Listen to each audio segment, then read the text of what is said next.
사실 상속으로 인해서 자녀들 사이에 갈등이 생기기도 하거든요. 더군다나 당장 상속세를 낼 돈이 없어서 상속을 포기했다가 이후에 갈등이 생겨서 법정 다툼으로 가는 경우도 있다는데요. 이와 관련된 자세한 사연을 영상으로 만나보시죠. 이번에는 한 사람에게 몰아준 상속을 과연 되돌려받을 수 있는지 알아볼까요? 아, 별거 없으시죠? 예. 저희도 아주 다 잘 있습니다. 예. 근데 지난번에 형님이 말씀하신 그 어머니 시판돈 언제 주시겠어요? 네? 아, 형님. 아니, 상속세 4억 낸 거. 아, 그건 별개고요. 아, 지난번에 형님이 우리 사형제한테 똑같이 나눠주신다고 말씀을 했잖아요. 아니, 그래서 내가 아, 이거 뭐야? 이거 전화를 끊어버렸네. 왜 그래요, 아버지? 아니, 글쎄 세상에, 할머니 돌아가실 때 우리 돈 받은 돈 있잖아. 네. 아, 그 돈을 큰아버지가 다 가져가고 한 푼도 못 주겠다고 하면서 전화를 아주 끊어버리네. 네? 할머니 돌아가실 때 세금 안 깬다면서 큰아버지 명의로 몰아줘서 나중에 삼형제한테 똑같이 나눠주기로 했잖아요. 아, 그래. 그렇게 얘기했었는데, 아, 이게 도대체 무슨 일인지 모르겠네.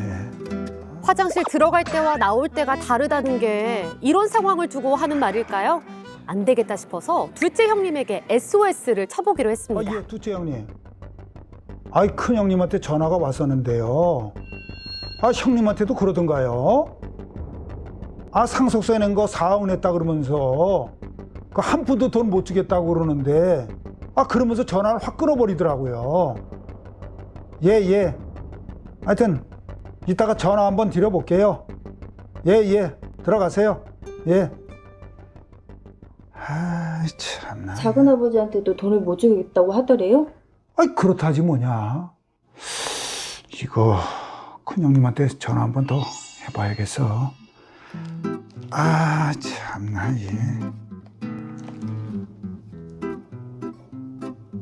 아, 이거 뭐야? 전화를 안 받네. 다시 한 번 더 전화를 해봐야겠어. 이번은 통화가 될까요? 전화 안 받아. 그래서 내가 내일 큰형님 찾아가 봐야겠어. 아, 참나, 이거 참. 집으로 찾아가는 수밖에 달리 도리가 없는 상황입니다. 드디어 다음 날, 과연 어떻게 됐을까요? 아이, 어떻게 큰형님이 그럴 수가 있어. 그러게 말이에요. 아, 정말 너 똑똑히 들었지? 한 푼도 못 주겠다 그러는 거. 아니, 상속세 낸 것만 가지고 생색 내시는데 똑같이 나눠갖고 상속세 드리면 되는 거 아니에요? 아이, 그러니까 말이야. 우리를 완전히 아주 호구로 알고 있어. 아, 그렇지 않고서는 그럴 수가 없다니까. 아, 참.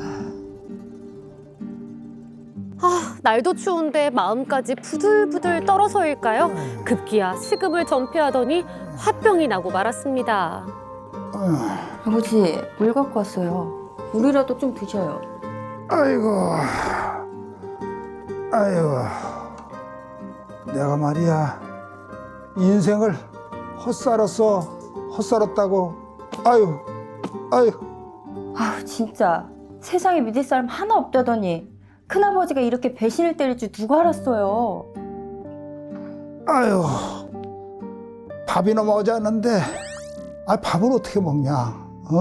우리 형제들 우애가 아주 좋다고 온 동네에 소문이 났는데, 그놈의 돈 때문에 형제가 뭐고 아주 다 없어졌다. 아이고.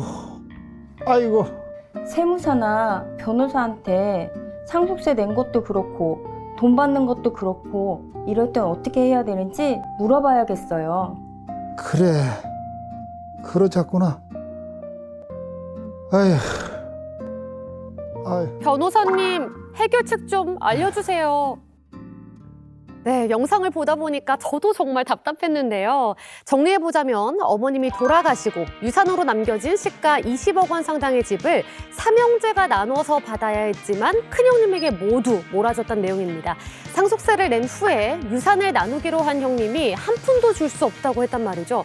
이런 경우에 상속을 포기한 두 동생은 유산을 받을 수가 없는 건가요? 이런 경우가 이제 상속재산 분할 협의 자체를 잘못한 경우인데요. 협의 자체를 잘못한 예, 협의를 잘못한 것입니다. 이게 헷갈리는 개념이 나는 상속을 포기했다고 하는데 상속 포기라는 것은 가정법원의 상속 포기 결정을 받는 것이고요. 지금 이 경우는 상속재산 분할 협의 자체를 잘못한 것이에요. 네. 문제는 문서로 이걸 남기지 않았다는 거예요. 예. 증거가 없는 거예요. 네. 그러니까 협의가 무효다라고 해서 상속재산을 다시 나누거나 아니면 주기로 약정했다라는 약정금 청구 소송을 하려고 해도 그거에 대한 문서를 남기지 않았다는 거죠. 그러니까 그거에 대한 입증이 안 되니까 사실상은 이런 경우에 받기가 너무 어려운 경우가 되는 것입니다. 정말 안타깝네요. 그런데 큰형님 입장에서는 유산을 받기는 했는데 상속세도 내야 되죠. 또 물려받은 집을 팔 경우에 부동산 경비도 발생하고요. 팔고 난 다음에는 양도세도 내야 되고. 그래서 이래저래 신경 쓰고 하면 사실 남는 게 없을 것 같아요. 어떤가요, 세무사님? 우선 제 이 사례를 보면서 지금 안타까운 점이 뭐냐면 네. 이 세금에 대한 이해를 안 하고 접근하셨던 것 같은 점도 있고 그다음에 협의에 대한 이해도 안 하고 접근했다는 점이 너무 안타깝습니다.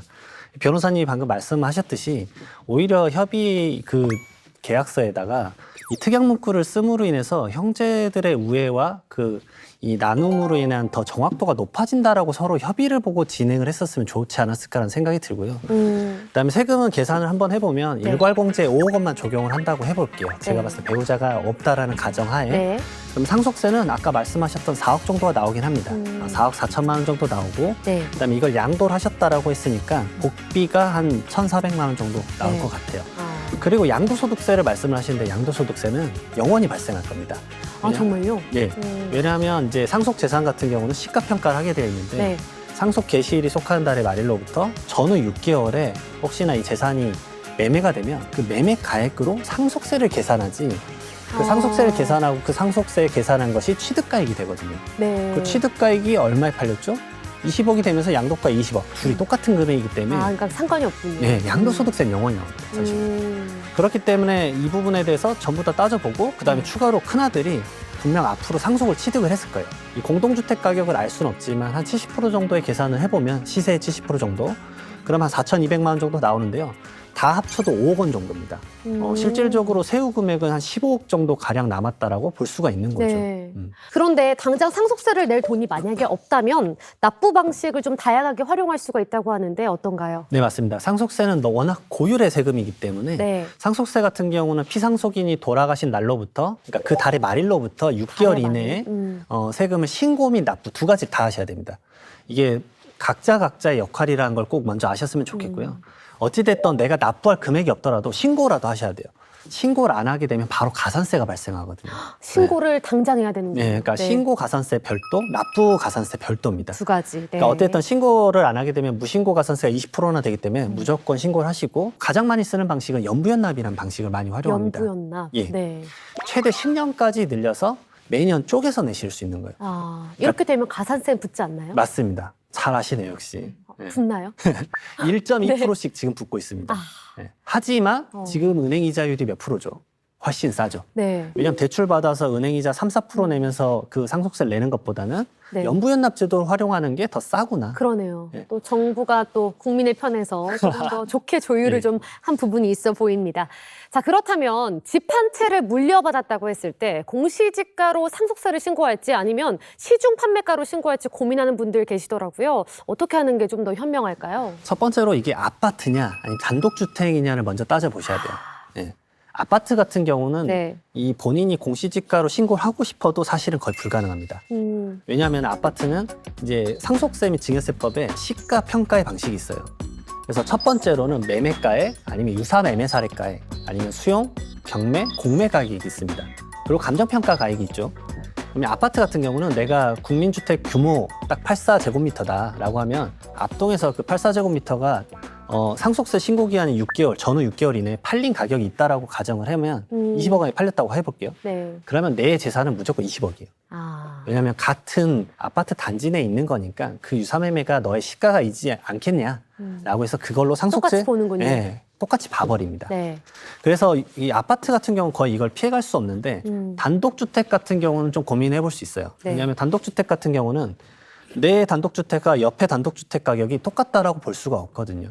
그러면은 고민을 하시는 거예요. 그럼 대부분 단순하게 생각하시는 게 뭐냐면 그러면 개별주택 가격으로 싸게 가는 게 낫지 않냐라고 생각을 하시는데 저는 절대 그렇지 않습니다.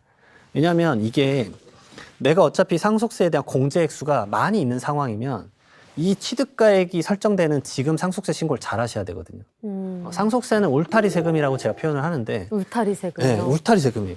부모 세대는 이제 끝나요. 상속으로 인해서 끝나지만 이게 자녀가 물려받잖아요. 네. 자녀는 스타트 지점입니다. 그렇죠. 그러니까 이 취득가액을 낮게 가져가면 상속세는 적게 내겠지만 미래 이 주택을 팔 때 양도소득세를 많이 내요. 그러니까 시뮬레이션을 꼭 돌려보셨으면 좋겠습니다. 그러니까 이게 사람마다 어디 사는지에 따라서 달라질 수도 있고 또 좀 다르게 적용이 될 수 있기 때문에 1안, 2안을 다 적용을 시켜보고 조금 더 혜택이 있는 쪽으로 선택을 하는 게 현명하겠네요. 네, 맞습니다.